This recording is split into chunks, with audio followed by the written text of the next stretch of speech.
Magandang morning mga madam. Eto na naman at maghahanda ako ng aming umagahan. Siyempre, ito ay ang aming paboritong ampalaya. Bago tayo magluto, ihanda muna natin ang mga sangkap.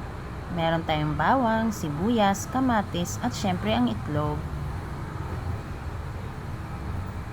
Kapag may init na po ang mantika, igisa na po natin ang sibuyas, bawang, kamatis, at syempre po di mawawala ang ating main ingredients na ampalaya. Lagyan natin ito ng pampalasa. Takpan ng ilang minuto. At ilagay na po ang itlog. Pag okay na po, pwede na po natin itong halu-haluin. At ihanda na po natin ito sa mesa. Ayan na po at ready na ang ating umagahan. Siyempre, ako rin po ang nagtumikim at ang kumain ng aking handa.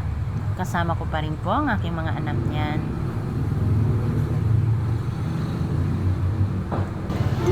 Kompletong umaga pag wala po ang ating paboritong kape. Green man ito sa Nakadalawang tasa na po ako ngayong umaga. Salamat po sa panonood. Thank you for watching. Sa uulitin.